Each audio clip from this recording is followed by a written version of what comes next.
Right. අද කතා කරන්න යන්නේ හැමෝම ගොඩක් දෙනෙක් මේ ප්‍රශ්නේ අතරමං වෙලා ඉන්න ප්‍රශ්නයක්. මේ හැබැයි මේක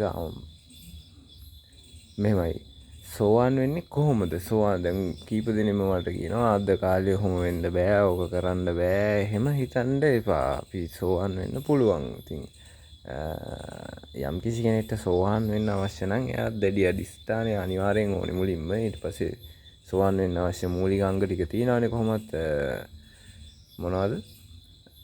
සද්ධර්ම ශ්‍රවණේ, කල්යාණ මිත්‍රයෙක් හම්බ වෙන්න ඕනේ. ඒ මිත්‍රයාගෙන් සද්ධර්ම ශ්‍රවණය කරන්න ඕනේ. යෝනිසෝ මනසිකාරය, ධර්මාවධම්ම ප්‍රතිපදාව. ඔය අංග 4 සම්පූර්ණ කරන ඕනෙම කෙනෙක් සෝවාන් මාර්ගයට, සෝවාන් ඵලයටත් පත් වෙන්න පුළුවන්. රයිට්. ඒ නිසා ඕගොල්ලෝ අධෛර්යමත් වෙන්න එපා. අද වෙනකොට අපේ තථාගතයන් වහන්සේ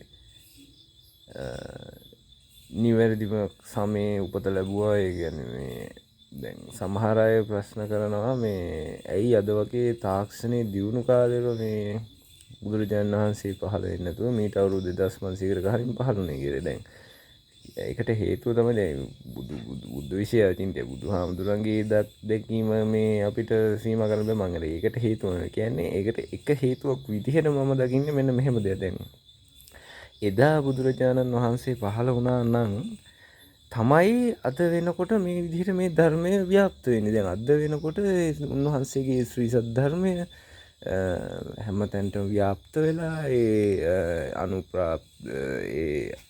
අනුගමනය කරලා අනුවගිය ඒ මග ගිය ස්වාමීන් වහන්සේලාගේ අත්දැකීම් එක්ක සෑම තැනටම ව්‍යාප්ත වෙලා අද වෙනකොට මුළු ලෝකේ පුරාම මේක අධික ලෙස ව්‍යාප්ත වෙලා තියෙනවා. රේඩියෝ එකෙන්, පොත්පත් වලින්, හැම දෙයකින්ම ඔයාට ධර්මය ලැබෙනවා. එතකොට ඒ විදිහට ව්‍යාප්ත වෙන්න අවුරුදු 2500 කාලයක් ගත වෙලා තියෙනවා. අන්නේ කාලයේ ඒ ව්‍යාප්තිය අද බුදුරජාණන් වහන්සේ පහළ වුණා නම් අපිට හම්බ වෙන්නේ නැහැ නේද? එහෙමනම් තාම ඉන්දියාවේ එක් අවස්ථාවක විතරයි මේ මූලික අවධිය විතරයි බුදුදහම තියෙන්නේ. නේද? අපිට හම්බ වෙන්නේ නැහැ. අනාගතයේදී හම්බ වෙයිද කියන්නත් බෑ. මේ වගේ ව්‍යාප්තියක් හම්බ වෙයිද කියන්නත් බෑ බුද්ධ දර්ශනයේට.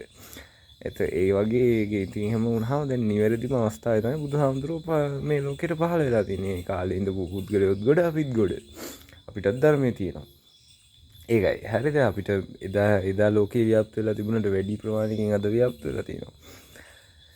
හරි. ඒ ඉතින් ව්‍යාප්ත වෙලා තියෙන ධර්මය ඕගොල්ලෝට පුළුවන් සෑම දැනින්ම අහන්න පුළුවන්, පොත් වලින් කියවන්න පුළුවන්, කියවලා කල්යාණ මිත්‍රයෙක් විදිහට මේ පොතක් වුණත් ගන්න පුළුවන්. එහෙම අරගෙන ඒ ධර්මානුධම්ම ප්‍රතිපදා ඒ මූලික අංග ටික සම්පූර්ණ කරලා සෝවන් වෙන්න